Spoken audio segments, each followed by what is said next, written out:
여러분, 오늘이 드디어 마지막 시간입니다. 지난 10주간의 시간이 어떻게 지났는지 모르겠습니다. 지금까지의 여정에 함께하게 되어 정말 기쁘고 감사했습니다. 마지막까지 최선을 다해서 마무리해봅시다. 하나님의 놀라운 은혜로 하나님 나라가 회복되었습니다. 예수 그리스도가 주가 되셔서 이 땅에 하나님 나라를 실현하셨습니다. 예수 그리스도가 우리를 위해 십자가에서 죄의 형벌을 대신 받으시고 죽으셨기에 우리 같은 죄인도 하나님 나라에 들어갈 수 있게 되었습니다. 하나님 나라는 죄가 있으면 들어갈 수 없는 의의 나라입니다. 또한 하나님 나라는 그 백성이 왕이신 하나님의 통치에 절대적으로 순종해야 하는 하나님의 왕국입니다. 주님이신 예수 그리스도가 자신의 것으로 충만케 하시는 충만한 나라입니다. 또한 서로 사랑하며 서로를 위해 섬기고 자신의 것을 내어줌으로써 가장 복된 삶이 이루어지는 사랑의 나라입니다. 누가 이 특별한 하나님 나라에 들어갈 수 있습니까? 예수 그리스도를 믿음으로 그분의 모든 것으로 새롭게 된 신자, 곧 새 사람입니다. 모든 죄를 다 사함받고 예수 그리스도의 의로 무장하여 그분처럼 살아갈 수 있는 새 마음을 가진 거룩한 자, 곧 성도가 그 나라의 시민권자이자 그 왕국의 백성이 될 수 있습니다. 그런데 하나님 나라는 그리스도 안에서 이미 이 세상에 임했지만 아직 완성되지는 않았습니다. 여전히 신자는 연약하며 사탄과 악한 영적 세력은 활동하고 있습니다. 신자들은 흑암의 세력의 지배를 받는 악한 세상에 살고 있고 불신자들과 그들이 만들어내는 이 세상 풍조 가운데 살고 있습니다. 아담의 타락으로 저주 아래 놓인 피조 세계는 아직도 썩어짐의 종노릇하며 탄식하고 있습니다. 특히 하나님 나라의 백성들의 공동체인 교회 안에도 불의한 것들이 침투하거나 숨어 있어서 참된 신자들도 많은 어려움을 겪고 있습니다. 그리하여 하나님의 백성들은 날마다 주님이 가르쳐 주신 대로 오늘도 우리를 다스려 주시옵소서라고 기도합니다. 또한 오늘도 여전히 있을 유혹을 이기게 하시고 우리를 악한 사단으로부터 구해 주시옵소서라고 기도합니다. 그러나 우리는 소망을 가진 자들입니다. 우리 주님이 다시 이 땅에 오실 것이기 때문입니다. 그분이 오시면 모든 악한 자들을 심판하시고 다 쫓아내실 겁니다. 그분이 오시면 이 세상은 갱신되어 새 하늘과 새 땅이 될 것입니다. 주님이 재림하시는 날에 온 세상은 의와 거룩과 평강과 기쁨으로 가득 찰 겁니다. 그때 우리는 찬란하게 완성된 하나님 나라를 볼 것입니다. 우리는 이 날을 소망하고 날마다 학수고대하며 살아갑니다. 이제 주의 재림에 대해 더 자세히 살펴보려고 합니다. 예수님의 재림 때 일어나는 일은 무엇인지, 그리고 재림의 그 결과가 무엇인지에 대해서 알아보도록 하겠습니다. 예수 그리스도는 하나님 나라를 이 땅에서 회복하셨고 다시 시작하셨습니다. 예수 그리스도는 이 세상에 오셨고 십자가 형벌 대속적 죽음을 죽으심으로 구원 사역을 완성하셨습니다. 또한 하나님은 예수 그리스도를 부활 승천하게 하셔서 하나님 우편에 앉으신 주님, 곧 하나님 나라의 통치자가 되게 하셨습니다. 주 대신 예수 그리스도는 성령을 보내셔서 만물을 다스리심으로 하나님 나라를 이 세상에서 시작하셨습니다. 주 예수 그리스도는 이 세상에서 하나님 나라를 회복하셨고 시작하셨을 뿐만 아니라 완성시키기 위해서 다시 오실 겁니다. 그런데 많은 사람들이 예수님의 재림을 알지 못하거나 믿지 않습니다. 재림을 믿는다는 사람도 은연중에 재림이 없을 것처럼 생각하며 살아갑니다. 그러나 주 대신 예수 그리스도는 반드시 다시 오십니다. 베드로후서 3장 3절에서 4절에 보면 말세에 주의 재림을 믿고 기다리는 신자들을 조롱하는 자들이 있을 것이라고 말씀하십니다. 먼저 이것을 알지니 말세에 조롱하는 자들이 와서 자기 정욕을 따라 행하며 조롱하며 이르되 주께서 강림하신다는 약속이 어디 있느냐. 조상들이 잔 후로부터 만물이 처음 창조될 때와 같이 그냥 있다 하니. 여기서 주의 재림을 믿는 신자들을 조롱하는 자들은 교회 안에 있는 다른 신자입니다. 주의 재림을 부정하는 자들은 이 세상이 이대로 지속될 것이며 영원하다고 믿습니다. 예수님이 승천하신 지 2000년이나 지났기 때문입니다. 이런 사람들이 이 세상에서 자기 욕망에 따라 잘 살고자 하는 것은 당연합니다. 그러나 예수님은 반드시 다시 오겠다고 말씀하셨습니다. 마태복음 24장 30절에서 31절, 35절, 요한계시록 22장 20절을 함께 봅시다. 예수님은 반드시 오신다고 말씀하셨습니다. 또한 속히 오시겠다고 말씀하셨습니다. 주 대신 예수 그리스도의 시간은 우리의 시간과 다르지만 그러나 속히 오시겠다고 말씀하신 것은 분명합니다. 예수님은 구름을 타고 능력과 큰 영광으로 공개적으로 다시 오실 것이기 때문에 모든 사람은 재림하시는 예수님을 분명히 볼 수 있을 겁니다. 또한 예수님은 부활하셔서 육체를 가진 분으로 오실 겁니다. 사도행전 1장 3절을 함께 읽어봅시다. 그가 고난받으신 후에 또한 그들에게 확실한 많은 증거로 친히 살아계심을 나타내사 40일 동안 그들에게 보이시며 하나님 나라 일을 말씀하시니라. 또 사도행전 1장 11절을 읽어봅시다. 이르되 갈릴리 사람들아 어찌하여 서서 하늘을 쳐다보느냐. 너희 가운데 하늘로 올려지신 이 예수는 하늘로 가심을 본 그대로 오시리라 하였느니라. 많은 사람들이 궁금해합니다. 그럼 대체 이 예수님이 언제 오시는 건가? 그러나 성경은 예수님의 재림의 때를 알 수 없다고 말씀합니다. 그리고 우리는 신앙생활을 하는 데 있어서 그때와 시기를 생각할 필요가 없습니다. 마태복음 24장 36절에서 39절까지 예수님은 재림의 날과 때에 대하여 아무도 알지 못하며 오직 하나님 아버지만 아신다고 말씀하셨습니다. 오직 하나님 아버지만 이 세상의 끝과 하나님 나라의 완성의 때를 결정하십니다. 이 모든 것이 그분의 주권에 달려 있습니다. 또 성경은 예수님의 재림이 마치 도둑이 오는 것 같을 것이라고 말씀하십니다. 베드로후서 3장 10절과 마태복음 24장 43절에서 44절을 봅시다. 예수님의 재림의 때에 대해서는 도둑 비유로 설명이 됩니다. 예수님의 재림의 때는 아무도 알 수 없으며 짐작조차 할 수 없습니다. 예수님의 재림의 시기나 때에 대해 말하려는 모든 시도는 어리석고 이단적입니다. 결정적으로 예수님은 재림의 때와 시기를 묻는 제자들에게 그것은 너희가 알 바 아니다 라고 말씀하셨습니다. 사도행전 1장 7절을 함께 읽어봅시다. 이르시되 때와 시기는 아버지께서 자기의 권한에 두셨으니 너희가 알 바 아니요. 신자들은 예수님의 재림의 때 그 시기를 알 필요도 없고 아는 것이 유익하지도 않습니다. 만약 우리 신앙에 도움이 되는 것이었다면 그 때와 시기에 대해서 말씀하셨을 겁니다. 예수님의 재림의 때와 시기를 아는 것이 신앙생활에 도움이 된다는 생각을 경계해야 합니다. 신앙생활에 긴장감을 조성하려고 시한부 종말론이나 은연중에 그 시기나 때를 암시하는 유사, 시한부 종말론 등을 언급하는 것을 경계해야 합니다. 신자들은 감사와 사랑으로 주님을 섬기고 주님께 순종하며 살아야 합니다. 또 재림의 때와 시기를 알아서가 아니라 언제 오시더라도 맞이할 준비를 하기 위해 거룩하게 살아야 합니다. 그렇다면 예수님께서 재림하시면 어떤 일이 일어날까에 대해서 얘기해 보도록 하겠습니다. 예수님은 이 세상에 다시 오셔서 구원과 심판을 행하실 겁니다. 특별히 이 세상에서 악한 자들을 심판하시고 멸하기 위해 오십니다. 마지막 때에는 심판이 있습니다.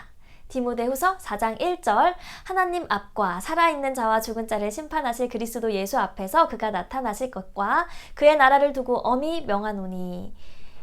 예수님이 다시 오셔서 모든 것을 심판하실 겁니다. 심판과 처형의 목적은 구원의 완성입니다. 그래서 마지막 때의 심판을 받기 위해 믿는 자든 믿지 않는 자들은 다 부활할 겁니다. 요한복음 5장 28절 29절입니다. 이를 놀랍게 여기지 말라. 무덤 속에 있는 자가 다 그의 음성을 들을 때가 오나니 선한 일을 행한 자는 생명의 부활로 악한 일을 행한 자는 심판의 부활로 나오리라. 마지막 때에 믿지 않고 정욕대로 살았던 자들도 부활할 겁니다. 그 부활은 신자들의 생명의 부활과 같지 않고 영벌에 처해지기 위한 부활입니다. 믿지 않는 자들은 육체적으로 부활하며 자신이 행한 모든 것에 따라 심판을 받을 겁니다. 마태복음 2장 31절에서 46절에 예수님은 재림 후의 심판이 어떻게 이루어지실지를 말씀하셨습니다. 주 대신 예수님은 이 세상에 다시 오셔서 심판주로서 영광의 보좌에 앉으실 겁니다. 그리고 모든 사람을 그 앞에 모으고 각각 두 그룹으로 분류하여 오른편과 왼편에 두실 겁니다. 오른편에 있는 자들은 하나님 아버지께 복을 받습니다. 창세로부터 그들을 위하여 예비된 나라, 하나님 나라, 곧 천국을 상속받습니다. 그리고 왼편에 있는 자들은 저주를 받습니다. 마귀와 그 사자를 위하여 예비된 영원한 불에 들어가야 합니다. 영생과 영벌이 있습니다.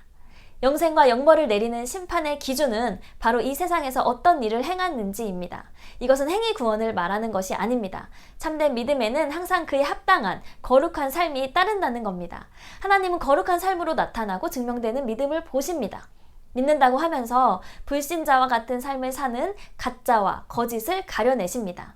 어떤 사람이 하나님의 나라에 들어갈 수 있는 사람입니까? 바로 자신의 모든 것을 다해 함께 신앙생활하는 형제 자매들을 돌보고 살피는 자입니다. 마태복음 25장 34절에서 40절을 봅시다. 영생을 받은 자들은 예수님의 줄일 때 먹을 것을 주었고, 예수님이 목마를 때 마시게 하였고, 예수님이 나그네 되고 헐벗으며 병들고 옥에 갇혔을 때 영접하였고, 옷을 입혔으며 돌보았고 옥에 와서 보았던 자들입니다. 형제 자매들 중에 지극히 작은 자 하나에게 한 것이 예수님에게 행한 것입니다. 주님은 우리가 지체들 중 작은 자에게 행한 선행 중 어느 하나라도 그냥 넘어가는 법이 없으십니다. 신자가 주의 이름으로 자기 형제들을 사랑하고 섬기는 것은 주님의 뜻에 가장 합당한 행위입니다. 예수님의 새 계명은 서로 사랑하라는 겁니다. 요한복음 13장 34절에서 35절, 로마서 13장 8절에서 10절, 갈라디아서 5장 14절을 읽어봅시다. 심판을 받아 지옥, 곧 영원한 불에 들어가는 영벌에 처해지는 자들은 바로 함께 신앙생활하는 형제 자매들조차 사랑하거나 섬기지 않고 자기 자신만을 위해 탐욕스럽게 살아가는 자입니다. 마태복음 25장 41절에서 45절의 내용을 함께 봅시다. 심판을 받는 자들은 말로는 주를 위한다고 하지만 주님의 뜻인 사랑과 섬김은 거부한 자들입니다. 재림하신 주님은 요한계시록 20장 10절에서 15절 말씀대로 불신자와 이런 거짓 신자들을 반드시 심판하십니다. 마귀와 그 사자들이 던져질 불과 유황못에 그들도 함께 던져질 겁니다. 여기에 나오는 구원과 심판의 대상은 모두 예수님을 믿는다고 공개적으로 신앙 고백하는 사람들입니다. 공개적으로 예수님을 믿지 않는다고 말하는 명시적 불신자들이 지옥 형벌에 처해지는 것은 당연합니다. 그러나 믿는다고 말하고 교회에 다니는 등의 종교 행위를 하면서도 주님의 말씀에 순종하지 않는 실천적 무신론자들도 주님의 엄중한 심판과 형벌을 피할 수 없습니다. 이것이 우리 자신의 신앙을 돌아보고 점검해야 할 분명한 이유라고 할 수 있습니다.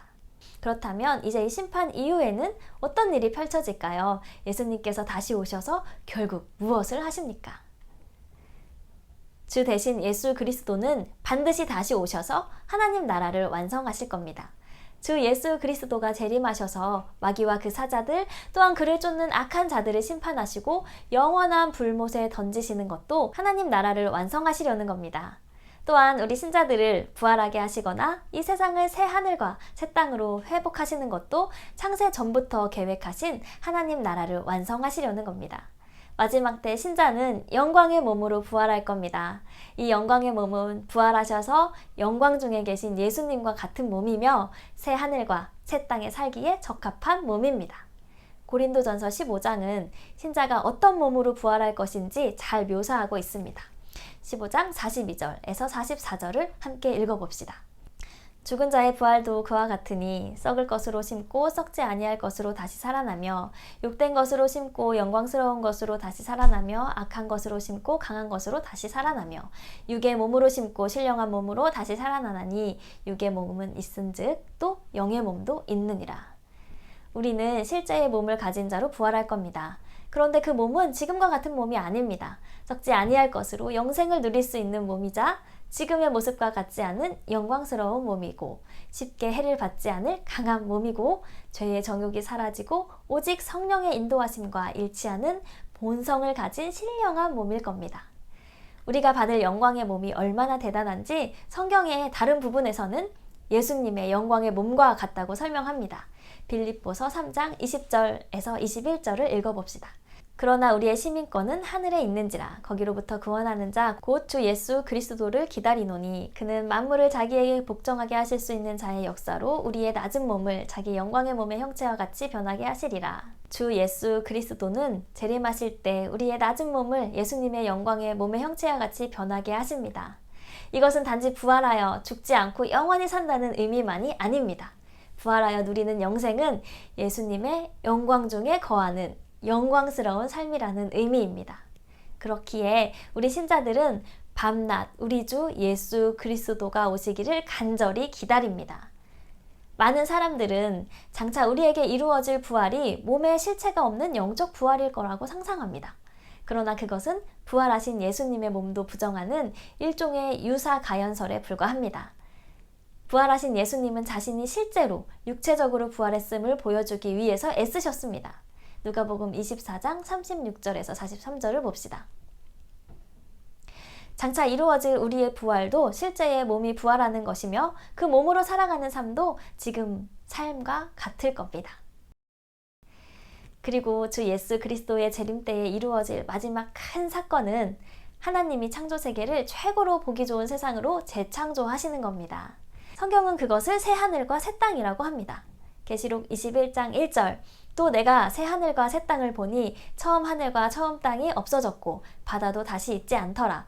계시록 21장 5절 보좌에 앉으신 이가 이르시되 보라 내가 만물을 새롭게 하노라 하시고 또 이르시되 이 말은 신실하고 참되니 기록하라 하시고 요한이 본 계시에서 하나님은 만물을 새롭게 하십니다. 그래서 이전 것은 없어지고 새하늘과 새 땅, 즉 새로운 창조세계를 만드십니다. 이 창조세계는 부활하여 영광의 몸을 입은 우리가 살 곳입니다. 하나님은 이전에 저주받은 세상과 그 만물을 새롭게 하실 겁니다. 성경은 그것이 얼마나 큰 변화를 가져올 것인지 특별한 표현들로 묘사합니다.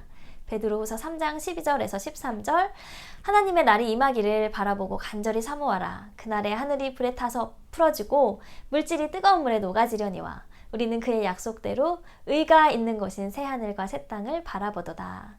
요한계시록 22장 1절에서 5절에는 새로운 세상에 대한 묘사가 조금 더 자세히 나와 있습니다. 그곳은 수정같이 맑은 생명수 강이 흐르는 곳이며 강 좌우에 생명나무가 있어 12가지 열매를 달마다 맺습니다. 그 생명나무의 잎사귀는 모든 상처와 질병을 치료하는 효능이 있습니다. 그 새로운 세상에서 다시는 저주가 없으며 다시는 밤이 없을 겁니다.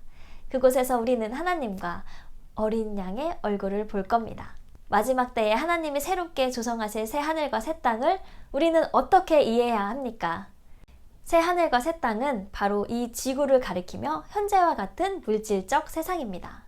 새 하늘과 새 땅은 이 지구에 조성될 세상입니다. 그리고 현재의 창조세계와 본질적인 유사성 혹은 연속성을 갖고 있다고 보아야 합니다. 하나님의 창조세계인 지구는 완전히 불타 없어지고 전혀 다른 차원의 새로운 세상이 만들어질 것이라고 보는 것은 여러 가지 의미에서 바람직하지 않습니다. 첫째로 하나님의 창조가 죄로 무의미해지는 것은 사탄이 원하는 겁니다. 하나님은 보시기에 심히 좋았던 자신의 작품을 어떤 일이 있어도 포기하지 않으십니다. 둘째로 마지막 때에 처음 세상이 다 불타 없어질 것이라면 현 피조세계가 그때를 기다릴 이유가 없습니다. 로마서 8장 19절에서 22절 피조물이 고대하는 바는 하나님의 아들들이 나타나는 것이니 피조물이 허무한데 굴복하는 것은 자기 뜻이 아니요 오직 굴복하게 하시는 이로 말미암음이라. 그 바라는 것은 피조물도 썩어짐에 종노릇한 데에서 해방되어 하나님의 자녀들의 영광의 자유에 이르는 것이니라. 피조물이 다 이제까지 함께 탄식하며 함께 고통을 겪고 있는 것을 우리가 아느니라. 주님이 재림하실 때에 이루어질 부활과 새 창조에 대해 지금까지 말한 바대로 실제적으로 이해해야 합니다. 그래야 구원과 다음 세상에 완성될 하나님 나라, 부활과 그 부활한 우리가 복되게 살아갈 새로운 세상으로서의 새 하늘과 새 땅을 기대하고 소망할 것이기 때문입니다. 주님의 재림으로 완성될 하나님 나라의 본질은 무엇보다도 하나님과 함께 있음입니다. 바로 임마누엘의 완전한 성취입니다. 새 하늘과 새 땅에서의 삶은 하나님이 함께 거하시는 삶입니다. 요한계시록 21장 3절에서 7절을 봅시다. 하나님의 거처가 구원받은 사람들과 함께 있습니다. 하나님이 그들과 함께 하실 것입니다. 하나님이 그들을 백성으로 삼으셔서 다스릴 겁니다. 하나님이 함께 하셔서 백성을 삼으신다는 건 우리 신자들이 가장 복된 삶을 산다는 말과 같습니다. 하나님은 모든 눈물을 닦아주십니다. 모든 고통과 사망이 지나갑니다. 다시는 사망이 없고 애통하는 것이나 곡하는 것이나 아픈 것이 다시 없을 겁니다. 마지막 때에 이루어질 새로운 세상은 처음 것보다 완전한 형태입니다. 처음 에덴 동산에서 나타났던 그 아름다운 모습, 즉 하나님의 형상대로 창조된 사람이 하나님을 알고 예배하며 그 하나님과 함께 살아가는 복된 모습이 완전한 형태로 회복된 겁니다.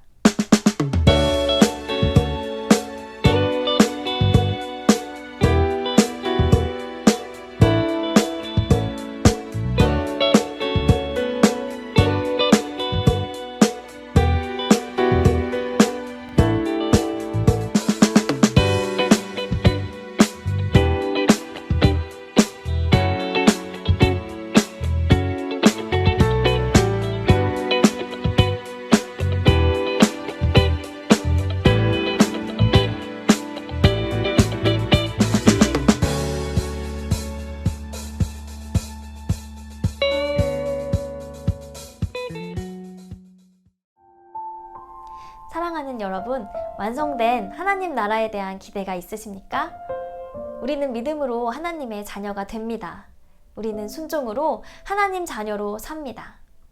그리고 교회를 통해, 우리를 통해 하나님 나라가 이 땅에서 실현됩니다. 장차 완성될 하나님 나라는 그 어떤 고통도, 그 어떤 슬픔도 없는 곳입니다. 우리에게 이미 약속된 하나님 나라에서 우리 모두 만나길 기도하겠습니다.